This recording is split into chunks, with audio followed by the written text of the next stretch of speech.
A gente hoje vai pregar no Evangelho de Mateus. Mas antes de entrar de fato aqui no Evangelho de Mateus, eu queria que nós voltássemos ao texto da semana passada, vai ser breve. 1 Pedro, capítulo 1.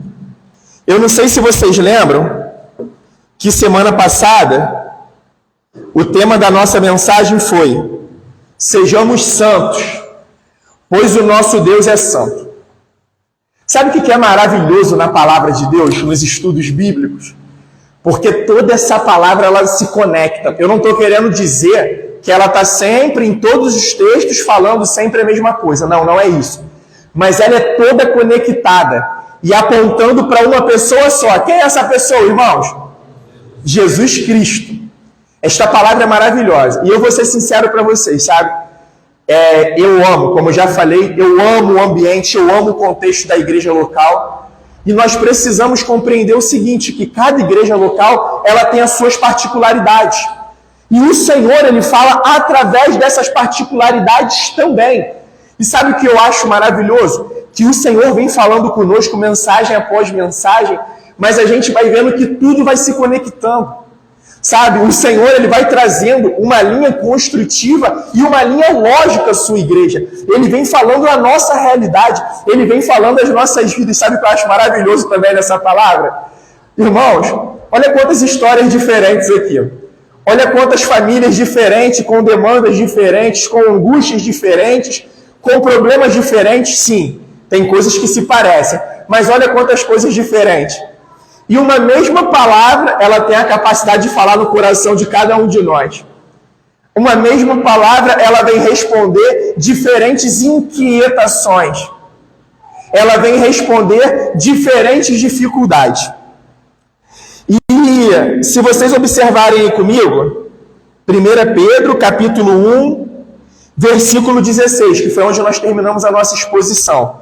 A palavra do Senhor disse assim, ó, porque está escrito, sejam santos porque eu sou santo. E por que nós devemos ser santos? Foi como nós falamos semana passada. Porque o nosso Deus é santo. Então, quem quer se relacionar com o nosso Deus, que seja santo. E quem é o santo? É aquele que está num nível espiritual diferente dos irmãos em Cristo? Não. É aquele que está quase nascendo uma asa de anjo nas costas dele e ele está voando? Também não. Quem é o santo? É aquele que busca se separar de tudo aquilo que Deus odeia. E o que Deus odeia? Deus odeia o pecado. Deus odeia as práticas pecaminosas. Então, quem está se santificando, quem está se purificando em Cristo, compreendendo isso, tá, irmãos? Que purificação não é uma obra individual minha de poder resistir ao pecado. Santificação é uma obra que eu realizo juntamente com o Espírito Santo, juntamente com o Senhor Jesus Cristo. Não que eu me purifique, eu respondo. Ele me mostra o caminho de santidade e nós respondemos. E a partir disso que nós confessamos pecados, que nós vamos a Ele, que é advogado justo e fiel, e nós buscamos andar num caminho de obediência, nós estamos sendo purificados. Nós não nos purificamos. E eu só queria ler até o final desse capítulo 1, e a gente vai lá se conectar com o texto de Mateus, de alguma forma. O texto, a partir do versículo 17, continua assim. E se vocês invocam como Pai, com P maiúsculo, aquele que sem parcialidade julga segundo as obras de cada um, vivam em temor durante o tempo da peregrinação de vocês. Durante o tempo de quê, irmãos? De quê? Peregrinação. Olha só, são princípios que a gente precisa guardar e absorver. Quem é o peregrino? É aquele que está passando. Ele não tem residência fixa nessa terra. Ele não tem morada fixa nessa terra. O peregrino é aquele que está passando por essa terra. Nós não estamos mais criando raízes nessa terra, por mais que nós ainda estejamos. Lembra a oração de Jesus? Pai, eu não os peço que o tire do mundo, por mais que eles não pertençam mais ao mundo. Eles são meus, o Senhor me deu eles. Nós estamos aqui peregrinando. Lembra de Jesus a instrução? O cristão, ele ajunta tesouro na terra, irmãos? Ele ajunta tesouros aonde? O cristão é aquele que está tomado de céu. A sua mente, os seus planos, os seus projetos, os seus negócios, as suas convicções, a sua maneira de enxergar a vida, ela está tomada pelo céu de Deus. Ela está impregnada pelo céu de Deus. E aí nós vamos seguindo. Sabendo que não foi mediante coisas perecíveis, como prata ou ouro que vocês foram resgatados da vida inútil que seus pais lhe legaram, mas pelo precioso sangue de Cristo, como de um cordeiro sem defeito e sem mácula. Irmãos, olha o que ele está falando. Foi sabendo, não sobre mediante coisas perecíveis, como prata ou ouro. Por que talvez vocês continuem tão focados na prata e no ouro?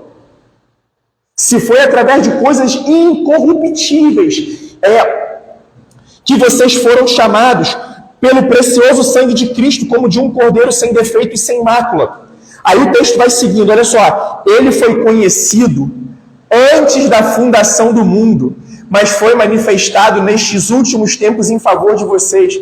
Júnior, olha que coisa maravilhosa. Juliano, e todos nós que aqui estamos. O Senhor sabia que Ele iria nos criar nesse determinado momento da história. O Senhor sabia que nós pecaríamos. O Senhor sabia que nós cairíamos, cada um de nós cairíamos, e como merecimento mereceríamos a condenação, a morte eterna. Mas só que antes da fundação do mundo, Ele já tinha preparado o Senhor Jesus para nos dar escape. Ele já tinha preparado o sacrifício, o cordeiro perfeito e sem mácula, para poder nos dar escape.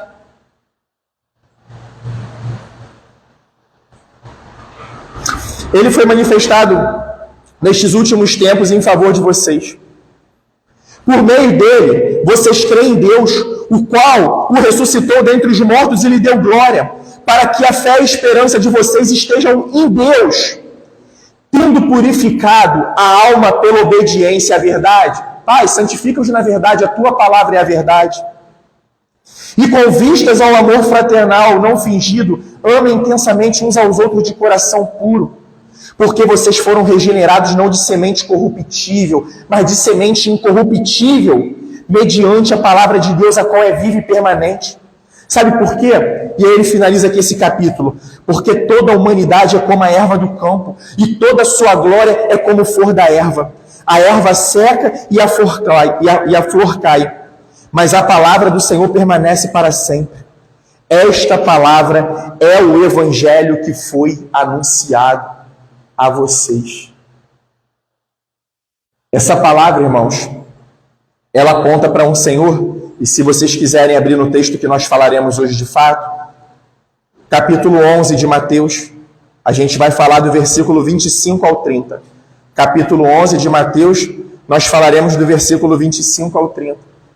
E sabe o que é interessante? Hoje eu estava lá em casa, a gente tem uma parreira no quintal, e essa parreira ela se agarrou na grade de uma das nossas janelas, de um quartinho que a gente tem lá embaixo.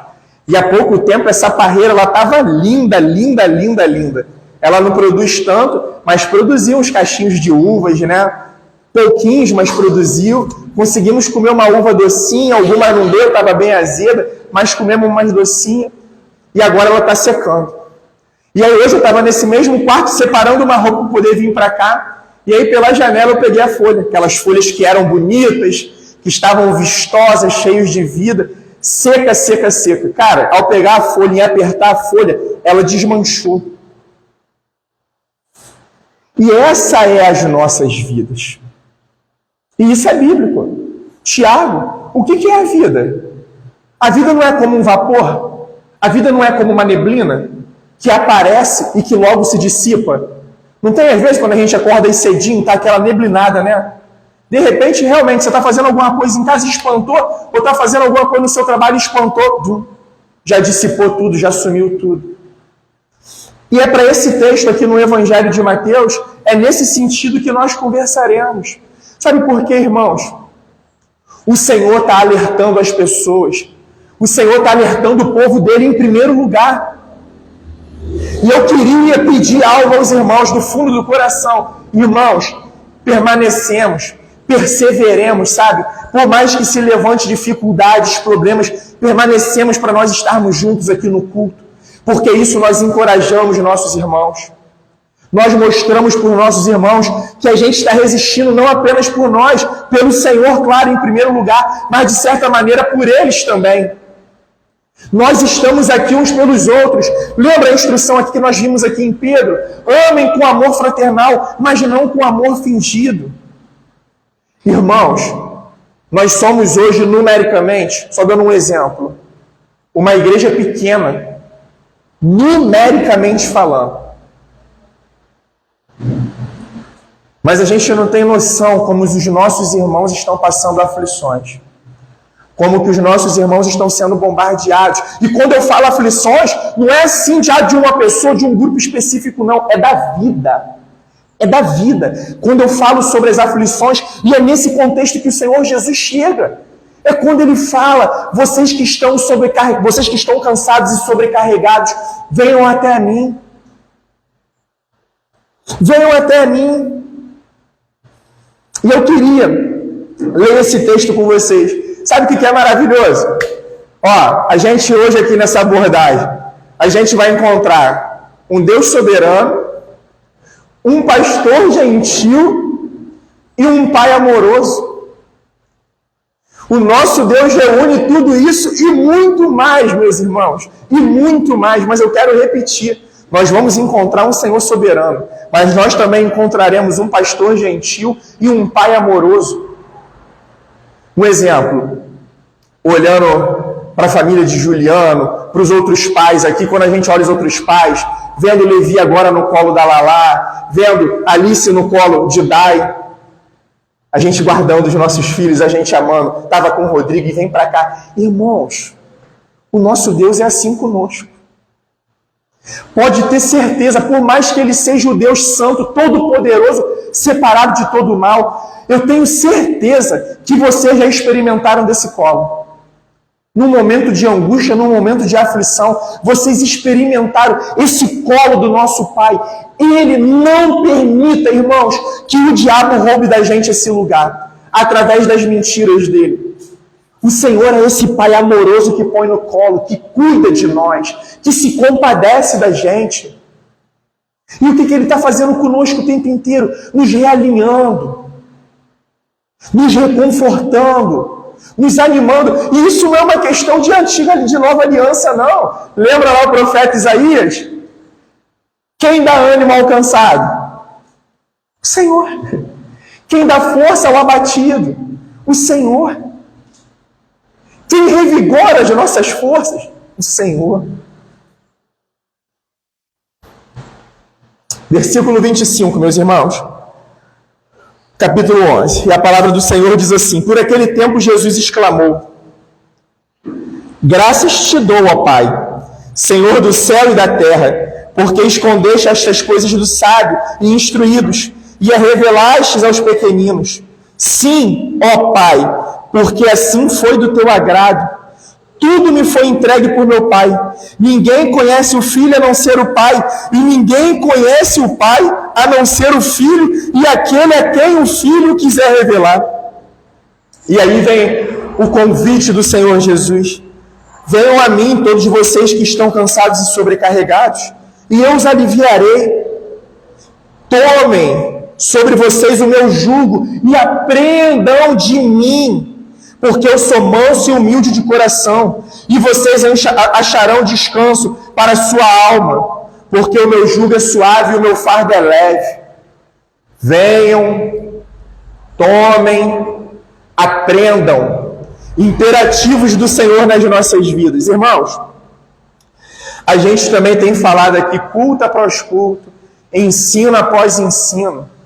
Todo esse mal que a gente está vendo aí, tudo que a gente está vendo aí fora, tudo que a gente vê acontecendo, vindo contra as nossas vidas, isso tem um nome: consequência de algo. E consequência de quê, meus irmãos? Eu sei que vocês sabem. Do pecado. Isso tudo que a gente está vendo de uma forma geral, de uma forma individual, de uma forma particular, de uma forma coletiva, é a consequência dos pecados. Irmãos, umas perguntas que a gente sempre repete aqui, duas. Jesus é Deus? Sim. Jesus é Deus, irmãos? Sim, amém. O Espírito Santo é Deus? Sim. Sim, amém. Espírito Santo. Espírito santo. Só aí a gente já vai reconhecendo a nossa necessidade de santificação, a nossa necessidade de santidade. Tem um pastor, irmão, Burke Persons, que ele diz o seguinte: muitas igrejas programaram a vida das pessoas para que mal lhes restasse tempo para suas próprias famílias. Eu quero repetir isso. Muitas igrejas programaram a vida das pessoas para que mal lhes restasse tempo para suas próprias famílias, muito menos para os órfãos e as viúvas. E o que a religião está falando para a gente o tempo inteiro? Faça, faça e faça. Dê e dê para poder receber. Você quer receber, tem que fazer, fazer e fazer. Você quer receber, tem que dar e tem que dar. E com Jesus Cristo, como é que acontece? Através da graça de Deus. Jesus nos foi dado de graça sem nós merecermos. Ele veio antes de qualquer obra que nós pudéssemos praticar. Jesus é a boa obra. Jesus é a boa obra do Pai. E nós somos chamados a andar nas boas obras de Jesus Cristo. Para quê? Para que outras pessoas compreendam a grandeza dessa obra. Sabe o que estava acontecendo aqui no contexto desse texto? Sabe por que Jesus está bradando isso às pessoas? Porque naquela época, como nós já vimos aqui no estudo bíblico, os dominantes da religião naquela época era o Sinédrio, que era composto pelos fariseus, pelos saduceus, pelos mestres da lei, os escribas. E sabe o que estava acontecendo? Era essa religião de peso que você precisa fazer, e que você precisa dar, e que você tem que fazer aquilo. Se você não fizer aquilo, você não está bem com Deus. E se você não fizer isso, você não está cumprindo a vontade do Senhor na tua vida. E que se você não der aquilo, você também não está cumprindo a vontade do Senhor na tua vida. Essa não é a palavra de Deus.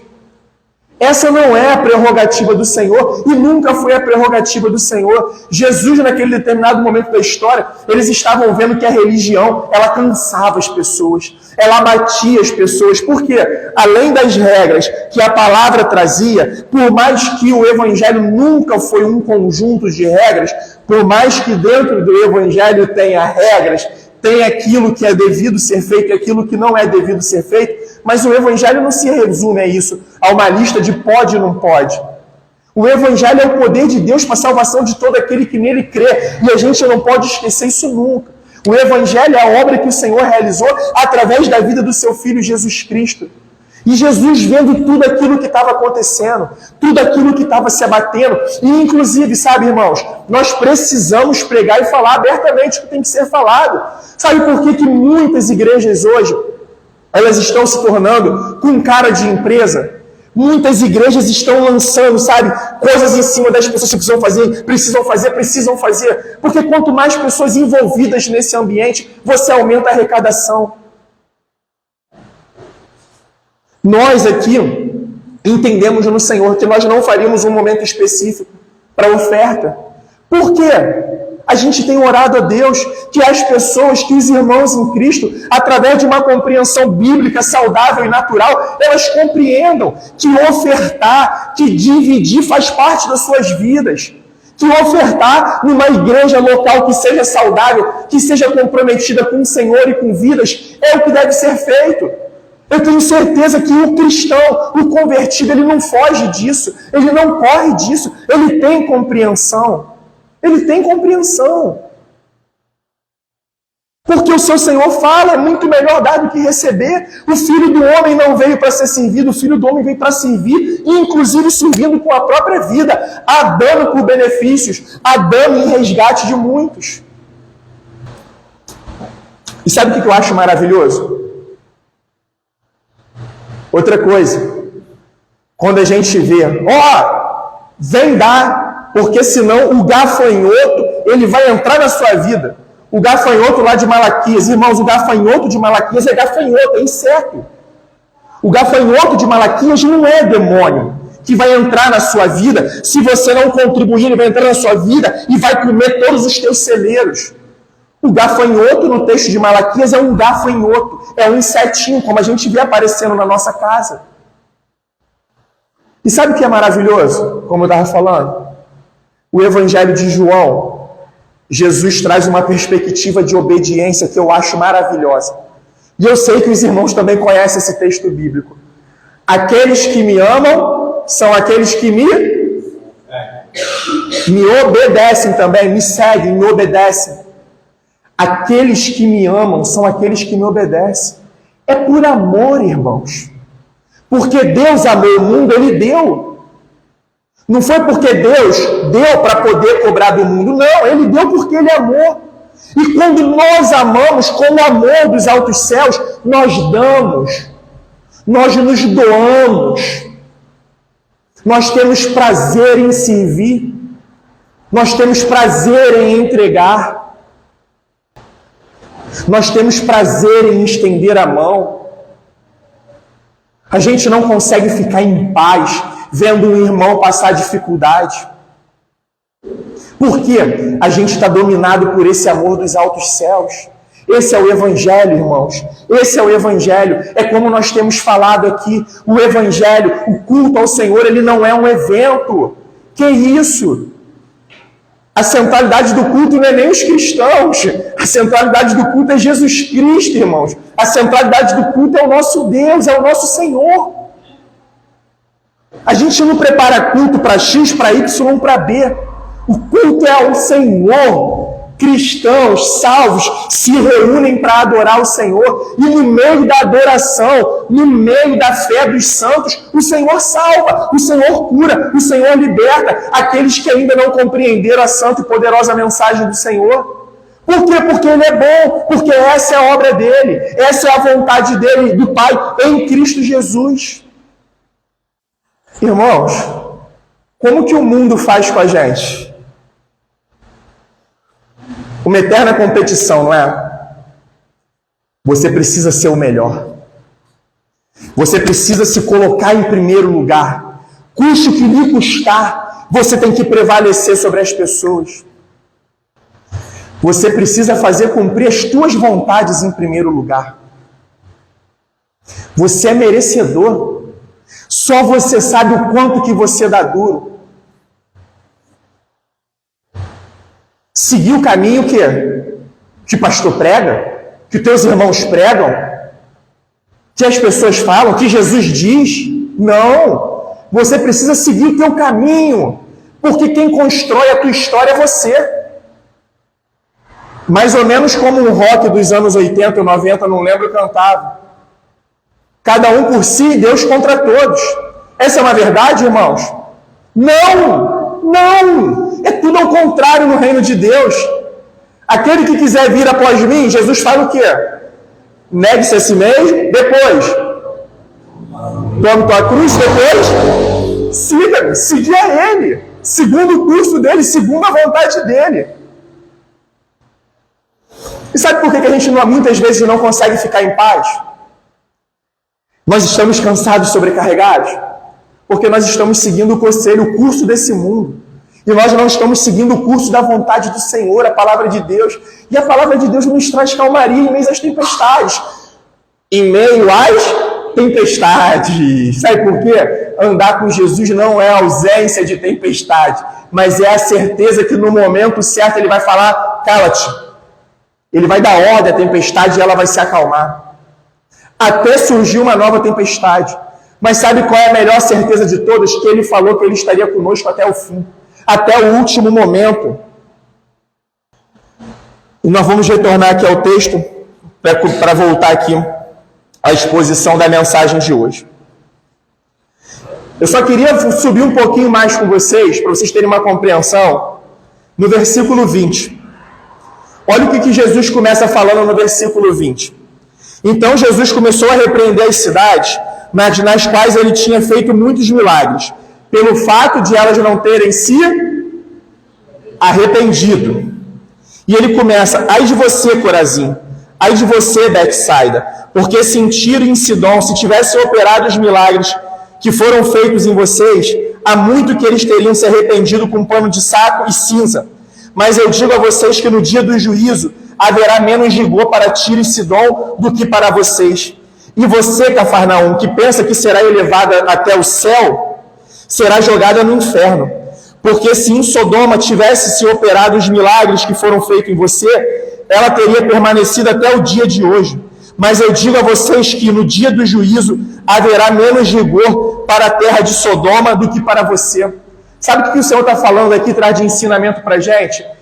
É aquelas pessoas que estão de forma voluntária e deliberada no pecado. E a nossa responsabilidade enquanto cristãos é maior. Sabe por quê, irmãos? O Senhor, Ele vem e nos orienta. O Senhor, Ele vem e nos ensina.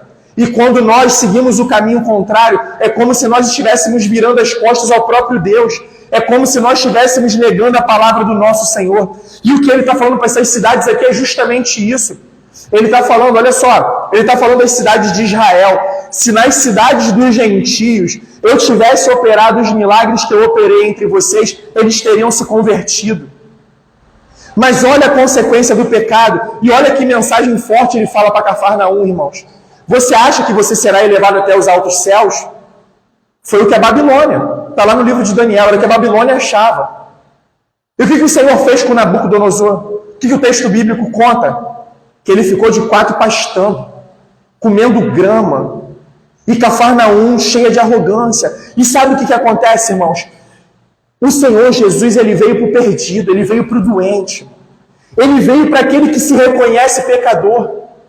Mas além de se reconhecer pecador, é aquele que levanta a mão e pede ajuda. Porque nós temos três pessoas que lidam com o pecado de forma diferente. Tem aquele que está no pecado e fala, eu não preciso de um salvador, eu sou pecador e vou continuar.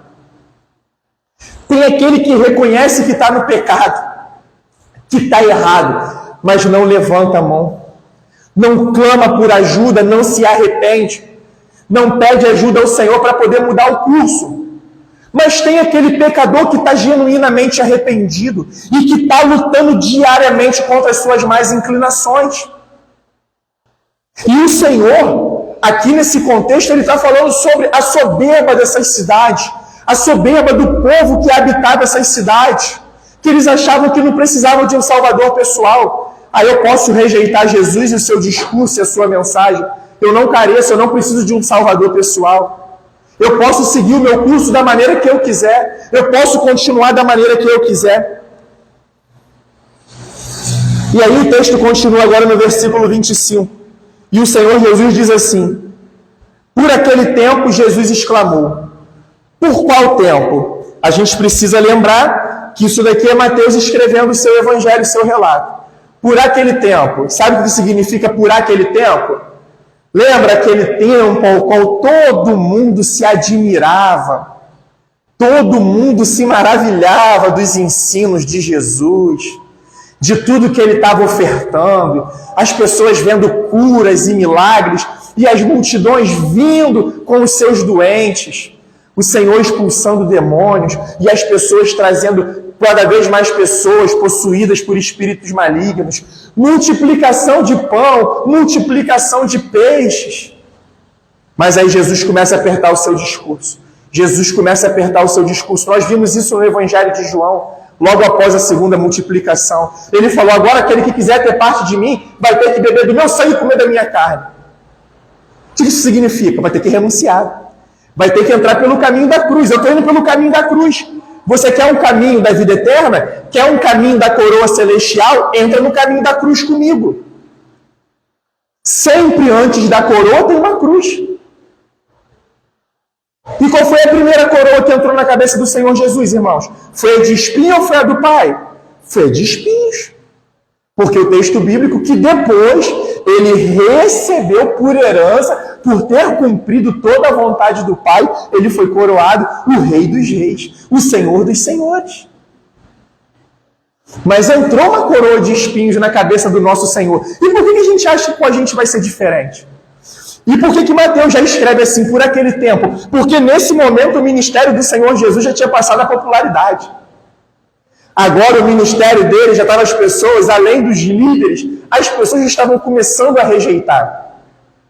A primeira rejeição veio por parte da liderança de Israel, mas depois o povo foi acompanhando essa liderança, depois o povo foi rejeitando esse ministério. E se nós formos analisar por um ponto de vista numérico, por um ponto de vista ao qual nós olhamos, talvez o ministério do Senhor Jesus foi um fracasso, porque até os 12 correram. Até os 12 abandonaram. Mas fica aqui a pergunta, O ministério do nosso Senhor e Salvador Jesus Cristo foi um fracasso, irmãos? Claro que não, um sucesso. Graças a esse sucesso, graças a esse poder, nós estamos aqui hoje, salvos, reconciliados com o nosso Deus, com o nosso Pai. E aí Jesus fala, graças eu te dou, ó Pai, Senhor do céu. Tá vendo, Jesus? Ele reconhece um pai amoroso, mas reconhece que é o Senhor dos céus. Aqui a gente tem um pai amoroso e um Senhor soberano. E da terra, Senhor do céu e da terra. Porque o Senhor escondeste estas coisas dos sábios e instruído, e revelaste aos pequeninos. Jesus aqui, ele não está feliz porque os sábios e instruídos não estavam conhecendo a verdade. Ele aqui não está com um espírito de vingança contra eles. Está vendo? Vocês estão contra mim, agora meu pai está bloqueando tudo para vocês. Não, não é isso. Mas ele está contente porque o Senhor está revelando as preciosidades eternas àqueles que, segundo a sociedade, não eram nada.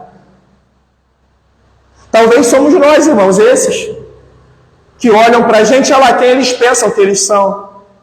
Agora são os santinhos, agora são os santarrões. Duvido que talvez um daqui entre nós ainda não passou por isso ou não tenha visto isso. Quem está na caminhada com o Senhor. Duvido, duvido. E tem uma notícia, vamos continuar ouvindo, meus irmãos. Vamos continuar ouvindo. Ele está feliz por isso. Sabe por quê? Porque os sábios e instruídos, eles estavam achando que eles podiam chegar a um conhecimento de Deus apenas por eles mesmos. Através de um estudo, através da minha capacidade pessoal. Mas tudo que nós sabemos foi porque o Pai nos revelou, irmãos. Porque está aqui, ó. E as revelaste aos pequeninos. Obrigado, Pai, porque o Senhor revelou tudo isso aos pequeninos, aos humildes, aqueles que não se ensoberbecem na sua presença. Sim, ó Pai, porque foi do teu agrado. Irmãos, olha o maior exemplo de humildade que nós temos, é o nosso Senhor Jesus. Sabe o que ele está falando? Eu me submeto a toda a tua vontade, Pai. Porque assim foi do teu agrado e eu me alegro. Porque o Senhor executa a sua obra por esses caminhos e eu me alegro. E olha o que o 27 diz. Tudo me foi entregue por meu Pai. Tudo me foi entregue por meu Pai. O meu Pai quem revelou tudo a mim. Ninguém conhece o Filho a não ser o Pai. O que nós sabemos de Jesus é porque o Pai escolheu nos revelar. E aqui já é motivo de agradecimento nosso ao nosso Deus. Senhor, muito obrigado porque o Senhor nos revelou essa palavra. Muito obrigado porque o Senhor nos revelou o teu Filho e continua nos revelando. E inclusive, irmãos, eu queria incentivar vocês, não sei se alguns de vocês já fazem isso, quando vocês estiverem nas leituras devocionais de vocês, nas suas casas, nos seus momentos, conversa com Deus na leitura da palavra. O Senhor está falando aqui, ó, porque o Pai foi quem revelou todas as coisas. Senhor, obrigado porque o Senhor me revelou. Aí quando disser, ó, foi o Pai que perdoou, Pai, obrigado porque o Senhor me perdoou. E o texto continua, e ninguém conhece o Pai a não ser o Filho. Por quê? Ele e o Pai são um. Eles são da mesma essência. Eles são o mesmo Deus. Então, tudo que nós sabemos a respeito de Deus é porque o Filho está nos revelando. E isso é interessante, porque eu acho que isso está lá em Colossenses, que diz que Jesus é a expressão máxima do ser de Deus. Lembra Jesus com os seus discípulos conversando? A gente viu lá no Evangelho de João também, que Jesus falou que ele iria voltar para o Pai para fazer muitas moradas. E aí teve um dos discípulos que perguntou, então nos mostra o Pai. Aí ele falou, poxa, vocês estão andando tanto tempo comigo e vocês ainda não enxergaram o Pai? A melhor maneira de você ver a Deus é olhando para Cristo, é vendo a Cristo, é enxergando Jesus. Não há outra maneira melhor de encontrá-lo, de enxergá-lo. E olha que maravilhoso, irmãos, e ninguém conhece o Pai a não ser o Filho, e aquele a quem o Filho o quiser revelar. A gente vai entrar agora para um convite pessoal. Quer ter compreensão de quem é Deus, irmãos? Quer ter compreensão de quem é o Deus Todo-Poderoso, o Pai nosso que estás no céu? É através do Filho. É através de um relacionamento com o Senhor Jesus. Irmãos, o Evangelho é simples, ele é poderoso demais, mas o Evangelho é simples. Jesus não é aquele que está com uma lista de exigências com relação a gente, não. Vocês precisam fazer isso, vocês precisam fazer aquilo, você precisa dar aquilo, você precisa ser assim, e tem regra para aquilo, e tem regra para aquilo.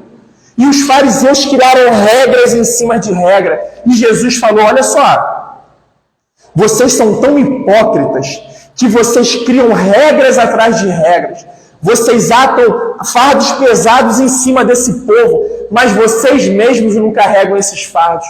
Vocês mesmos não se submetem às regras que vocês criam e querem que o povo do Senhor se submeta a essas regras. Vocês desvirtuaram completamente o que é a verdadeira vontade do Pai. Vocês estão apostatados da fé. Vocês estão longe do Senhor. Foi como a gente viu aqui no Evangelho, no capítulo 5 de Lucas. Não, nós temos Deus como Pai. Não, Deus é o nosso Pai. Nós somos filhos de Abraão. E nós vemos no Evangelho de João que Jesus fala para eles, não. Vocês são filhos do diabo porque vocês fazem a vontade do Pai de vocês. Se vocês fossem filhos de Deus, vocês se submeteriam à vontade do Senhor de vocês. E o Evangelho é isso. O culto é isso. Nós nos reunimos para poder viver o verdadeiro culto lá fora. Prestar o verdadeiro culto a Deus lá fora, no nosso dia a dia. E uma coisa muito importante, irmãos, que eu esqueci de abordar e eu quero abordar com vocês. Lembra que lá em cima, Jesus falou, Pai, eu te agradeço. Deixa eu voltar aqui. Porque o Senhor escondeu essas coisas dos sábios e instruídos. Jesus, ele não está condenando a capacidade intelectual. Jesus, ele não está condenando um estudo intelectual. Jesus não está condenando um desenvolvimento intelectual a respeito da palavra de Deus. O que Jesus está condenando é o orgulho intelectual. É aquele orgulho ao qual eles tinham de achar que somente eles estavam certos, que a doutrina deles que era certa, que as pessoas tinham que seguir os preceitos dos homens. E nesse mesmo evangelho aqui, se a gente for seguindo, daqui a pouco Jesus está fazendo o quê? Ele está batendo de frente com a tradição dos anciãos. Ele está falando, vocês se submetem à tradição dos homens, mas vocês não fazem a vontade de Deus. Vocês criam regras e regras que afastam vocês da vontade do Senhor. Mas vocês não vivem a vontade do Senhor de vocês. Vocês preferem viver aquilo que os homens falam. Vocês preferem se apoiar no preceito dos homens do que nos preceitos eternos, da palavra do eterno Deus poderoso. E esses somos nós diante da vida, irmãos. Esses somos nós diante da vida. O Senhor me oportunizou e está me oportunizando. Eu estou concluindo uma pós-graduação na Faculdade Batista, no Seminário Batista Sul-Fluminense, fica lá no Rio de Janeiro. A central deles fica lá na Tijuca, na Rua José Higino. E uma pós-graduação muito boa, irmãos. Muito boa. Eu indico para quem gosta. A história do cristianismo e do pensamento cristão. E nela, nós tivemos a oportunidade de estudar o cristianismo desde lá de seu início, passando e chegando até os dias de hoje, e entrando no cristianismo no Brasil, como que se desenvolveu o cristianismo no Brasil, que chegou através, em primeiro lugar, dos jesuítas, dos portugueses, mas logo no início da história, nós tivemos franceses chegando aqui também, os huguenotes. Nós tivemos holandeses também chegando aqui, chegando no Nordeste e trazendo estudo. Irmãos, olha que incrível. Nos anos 1700, nós tínhamos quase que 1 milhão de Bíblias dentro do território brasileiro. Dados que nós não conhecíamos. E por que eu estou falando isso aqui com vocês? Porque desde a raiz, o cristianismo é isso, irmãos. O povo de Deus, ele se juntava para isso, para orar, para cantar louvores, para adorar a Deus. A Deus! O culto era a Deus, era centrado no Senhor. O culto não era centrado para a gente, não era centrado aos homens. Mas para quê? Para se viver lá fora. Você pega toda a vida da igreja, aquela igreja no início, e a gente fica com uma percepção, sabe? De que sabe aonde que as coisas começaram a dificultar? Foi justamente quando a igreja começou a se institucionalizar. Foi quando, através do Edito de Milão, a igreja se tornou a religião oficial do Império Romano. E lá começou uma salada mista, porque os romanos adotaram o cristianismo como religião oficial, mas eles continuaram com todos os deuses deles, com todos os cultos, e foram misturando tudo. Sabe como é que era chamado o cristianismo? Não dizendo que pessoas ricas não possam participar, que o Senhor não as salva. Mas sabe como é que o cristianismo era conhecido nos seus primeiros quase 400 anos?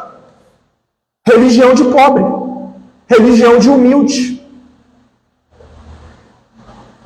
Porque realmente eram as pessoas mais humildes que se reconheciam pecadoras, devedoras ao Deus puro e santo, que o buscavam, que se entregavam a Ele. Estava conversando com um irmão ontem, que foi lá em casa, na parte da manhã, levar alimento para doação, né? Das doações que foram levadas em campos ontem. E ele compartilhando comigo, ele falou, Léo, às vezes ele chama de Léo, pastor. Ele falando comigo, eu fui num culto essa semana, e ele falou, Léo, que Deus me perdoe, que eu nem sei se é um culto.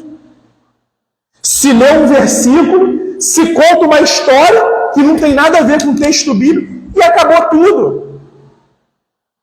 A gente está vendo aqui no Evangelho de Lucas como que era centrado o ministério do Senhor Jesus, em que ele era centrado? Ensino e pregação. A gente vê o tempo inteiro, e Jesus ia andando pelas cidades e pelas sinagogas, ensinando e pregando, ensinando e pregando, ensinando e pregando. A gente viu um boom, e está registrado no livro de Atos, um boom de curas e milagres, no início, com os apóstolos, mas tudo aquilo apontava para o ensino e para a pregação. Senão não faz sentido, irmãos. Vamos colocar para os dias de hoje. De que adianta uma pessoa numa cadeira de rodas levantar aqui no culto e começar a andar e caminhar passos largos para o inferno? Se for da vontade do Senhor, é melhor que ela permaneça na cadeira de rodas, mas que ela compreenda o Evangelho de Jesus Cristo, que ela se reconheça como pecadora e o reconheça como Senhor e Salvador. De que adianta ele andar e não herdar o reino de Deus? Por mais que eu acredito, tá, irmãos? Eu acredito que o Senhor ele é poderoso, porque eu não acredito que a gente consiga colocar Deus numa caixinha e dizer, ó, Deus não cura mais hoje, Deus não faz mais isso hoje. Essa é a minha visão, que se o Senhor quiser fazer, Ele vai fazer, porque está na palavra dEle. Eu acredito, irmãos, que o Senhor pode levantar uma pessoa aqui de uma cadeira de rodas, que seja talvez um paralítico de nascença, ou um cego de nascença. Eu acredito. Mas o que salva é evangelho, é convicção racional, é entendimento racional da palavra do Senhor. E seguindo, e a gente está começando a caminhar para poder encerrar, olha que coisa maravilhosa, irmãos. Venham a mim. Aqui ele está falando, venham a mim os pobres? Não. Venham a mim pobres e ricos. Aqui ele está falando especificamente a nação de Israel. Venha a mim, povo de Israel. Não. Venha a mim, Israel, e todos os gentios e todas as nações. Aqui ele está falando, venha a mim, brancos, negros ou índio. Todos. Aqui ele está dizendo, venham a mim, todos vocês. É um convite universal. Ele está falando aqui, venham ao pastor da igreja local que vocês congregam. Venham à denominação. Venham à confissão de fé da igreja de vocês. Não! Aqui ele está falando, venham a mim. Venham a mim todos vocês que estão cansados e sobrecarregados. E essas duas palavras no grego, o cansado e sobrecarregado, o cansado é um cansaço físico. E o sobrecarregado é aquele que está emocionalmente cansado. É o que ele está falando, você que está fisicamente cansado, você que está emocionalmente cansado. Vem a mim. Irmãos, vamos ser sinceros. Talvez, enquanto nós éramos crianças, nós tínhamos outra visão da vida. E respondam com verdade. A vida é fácil, irmãos? Não. Viver é fácil? Não é. Não é mesmo. Definitivamente não é. A nossa caminhada, ela é cheia de angústias. Eu até anotei aqui, precisamos lembrar que, apesar dos desafios, sofrimentos e injustiças que carregamos em nossas vidas, existe um porto seguro. Esse mundo é justo, irmãos? Não, nem um pouco. Esse mundo é injusto. Esse mundo, a vida nos traz sofrimento? Nos traz sofrimento. Tem período que nós sofremos mais, tem período que nós sofremos menos. Mas essa vida, ela é recheada, repleta de sofrimento. Ela é repleta de aflições. Foi por isso mesmo que Jesus falou: eu tenho vos dito estas coisas para que em mim vocês tenham paz. No mundo vocês terão aflição. Mas, tende o quê?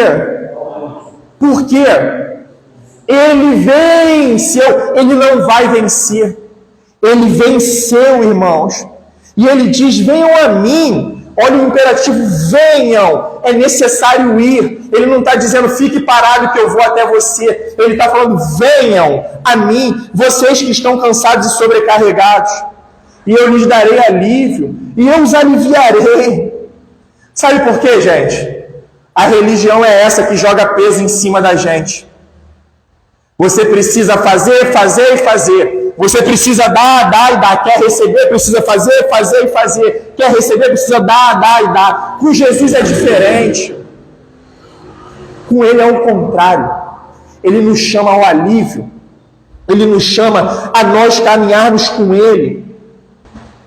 E Ele continua dizendo: tomem sobre vocês o meu jugo e aprendam de mim.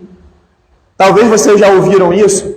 O jugo é aquele objeto, né? Aquele instrumento, se eu posso dizer, ao qual você coloca, né, dois animais. O animal, né, prende dois, um do lado ao outro, para eles poderem ir na mesma direção, fazerem o mesmo trabalho. E uma coisa que eu aprendi, que naquela época o animal ele ia até a oficina de quem ia preparar esse instrumento, essa ferramenta, esse jugo, porque o jugo ele era feito sob medida. E aí ele diz: tomem sobre vocês o meu jugo e aprendam de mim. Por quê? Porque eu sou manso e sou humilde de coração. Tome sobre vocês o meu jugo. Ande pelos meus caminhos e eu vou lhes dar alívio. Sabe por que muitas vezes ele está dizendo vocês não têm alívio? Porque vocês estão tomando seus próprios caminhos. Vocês estão fazendo as suas escolhas separadas de mim. Eu mostro o caminho e você vai por outro. Eu mostro o caminho e você vai por outro. Eu mostro o caminho e você segue outro. E esse é o nosso caminho com o Senhor, Wellington. Esse é o nosso caminho com o Senhor. E quando ele diz, eu os aliviarei, sabe por que ele pode falar isso com propriedade, meu Deus? Porque ele venceu. Porque eu venci o mundo. Ele já venceu todas as coisas.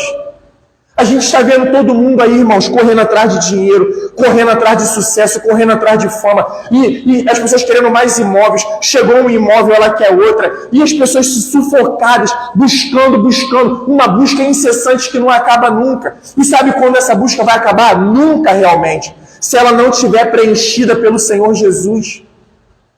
E sabe que alívio é esse? É o alívio que ele chega e fala para mim: Leonardo, você não precisa ser melhor do que ninguém. Leonardo, o mundo está te dizendo que você está lá fora competindo com todo mundo, mas eu te digo que não. Eu te digo que eu te enviei ao mundo para você ser sal e luz, para você poder servir ao mundo, para você poder amar pessoas. O meu caminho é completamente inverso. A minha vontade é completamente outra da vontade desse mundo. E ele diz: aprendam de mim. Sabe por que a gente aprende dele? Porque lá atrás ele falou: eu sou aquele que conhece o Pai. Eu sou aquele que revela o Pai. Todas as coisas me foram dadas. O início de João, versículo 3, se eu não me engano. Tudo que foi feito foi por intermédio dele. E sem ele, nada do que foi feito se fez. Ele conhece, ele sabe todas as coisas, meus irmãos. E outra coisa que é muito interessante. Não tem quando Jesus diz aqui que ele é manso e humilde de coração? Sabe o que os mestres da lei deviam fazer naquela época? Deviam debochar de Jesus. Sabe por quê?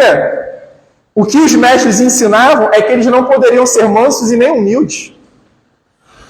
Se eu estou ensinando ao Zé, e se o Zé não está acompanhando o meu ensinamento, eles faziam, sabe o quê? Como é que eu posso dar o nome? As escolas rabínicas, elas afastavam o Zé. Elas tiravam o Zé da jogada. Os mestres eram assim, não, ele não tem capacidade de andar com a gente. Ele não tem capacidade de estar na escola do mestre, do rabino tal. E quando Jesus está falando isso, ele está falando, olha só, eu conheço as tuas dificuldades. Eu conheço as tuas limitações. Aprenda de mim, porque eu sou manso, eu sou humilde, eu não vou te descartar, não. Eu vou andar com você, eu vou te ensinar os meus caminhos. Eu sou paciente, eu sou bondoso. Meu Deus, é muito maravilhoso saber que o próprio Deus se porta assim entre nós. E quem somos nós para poder ser diferentes desse Deus, meus irmãos? E aí ele diz o seguinte, e vocês acharão descanso. Tem versões aí que dizem alívio. E vocês acharão alívio para a alma de vocês. Sabe por quê? Quando a gente ama com Jesus, a gente não está precisando provar nada para ninguém. A gente não está mais atrás de likes, de curtidas, de tapinhas no ombro. A gente não tem a necessidade de criar prosélito de nós mesmos. A gente não fica com capacidade de ficar se movendo por números. Ah, não, eu só me movo se tiver muita gente, muitos números. Não. Jesus arrancou todo esse peso que o mundo lança sobre a gente, todo esse peso que a religiosidade lança sobre a gente. É por isso que ele diz que caminhar com ele é diferente. Nós amamos a palavra, irmãos. Nós amamos a lei. Mas a gente não obedece mais para poder ser salvo. A gente obedece porque nós fomos salvos. Aí a nossa resposta é resposta de amor. É uma resposta de gratidão. Eu não vou até a casa do meu irmão, eu não vou até o hospital, eu não vou até um projeto em campus, eu não vou até outro lugar, eu não vou visitar um enfermo, a viúva, o órfão, porque eu tenho que ir, porque está na palavra, eu tenho que ir, e se eu não ir, Deus vai ficar chateado comigo. Não. Você mesmo cansado, você se levanta, você vai por quê? Porque em amor. Eu não estou indo lá para poder barganhar com Deus. Eu não estou indo lá para poder negociar com o Senhor. Não. Deus já me livrou disso tudo. De todo esse peso social, de todo esse peso religioso. O Senhor já nos livrou disso tudo. É maravilhoso, meus irmãos. É maravilhoso. E é por isso que ele diz, o meu jugo é suave. O meu fardo é leve. Eu não vim para poder trazer transtorno à vida de vocês. Eu não vim para poder ficar exigindo de vocês. Pelo contrário, eu vim livrar vocês de vocês mesmos. Eu vim livrar vocês do mundo. Eu vim livrar vocês do pecado. Eu vim livrar vocês do mundo. Sabe por quê? Isso serve para a gente também, tá, irmãos? Mas muito mais de forma deliberada aqueles que estão no mundo de forma deliberada. E talvez nós passamos por isso. A alegria de uma noite, a alegria de uma balada, a alegria de uma curtição, mas o dia seguinte. Quantas vezes eu lembro da minha esposa falando para mim no sofá, Léo, eu não estou preocupado se talvez você fez alguma coisa indevida com outras mulheres na rua. Ela falou, eu lamento ver você no sofá e agora se sentindo um lixo. Mas talvez no dia anterior, na noite anterior, mil maravilhas. Eu tinha a melhor vida do mundo. Pura ilusão. Pura utopia. Pura utopia. Pura falsa felicidade. E é o que a gente está vendo as pessoas. Sabe por quê, irmãos? O pecado traz culpa. O pecado traz culpa. Traz culpa. Podem estar com o coração endurecidos e tudo mais, mas no íntimo carrega-se culpa. Porque nós estamos transgredindo a vontade do Eterno. Nós estamos transgredindo as leis que o Eterno colocou no coração de cada ser humano. E o pastor R.C. Sproul diz o seguinte: não há fardo mais esmagador para a alma humana do que a culpa. E eu repito, não há fardo mais esmagador para a alma humana do que a culpa. Irmãos, queria encerrar fazendo uma pergunta para vocês. Mais uma. Viver é fácil? Não. Em muitos momentos é até difícil, né? Bem difícil. Vai comigo lá no último capítulo do Evangelho de Mateus, por gentileza, para a gente poder encerrar. O último capítulo, que é o capítulo 28. Por favor, meus irmãos. Capítulo 28. E está na folhinha aqui também, lá no item 9. Último versículo, versículo 20, a parte B do versículo. Vocês podem me ajudar na leitura? E eis... Vocês podem ler, irmão? Lê em voz alta aí no texto de vocês. Como é que está? A parte B. E eis que estou com vocês até o fim dos tempos. Tá difícil? Tá difícil. A vida não é fácil, meus irmãos. É uma utopia nós acharmos que a vida é fácil. Mas Ele prometeu: e eis que estarei com vocês até o fim dos tempos. Até o último dia, vocês não estarão sozinhos. Eu estarei com vocês. É esse Jesus, meus irmãos, que é manso e humilde de coração. É esse Jesus maravilhoso ao qual nós amamos. É esse Jesus que faz esse convite: venham a mim, todos vocês que estão cansados e sobrecarregados, e eu vou dar alívio a vocês. Eu vou dar alívio à alma de vocês. Amém? Louvado seja o nosso Senhor. E no item 10 aí, tem um convite que o nosso Deus faz a cada um de nós. Que a partir disso tudo, a gente vá lá fora e preste o nosso verdadeiro culto a Deus. Amém, família?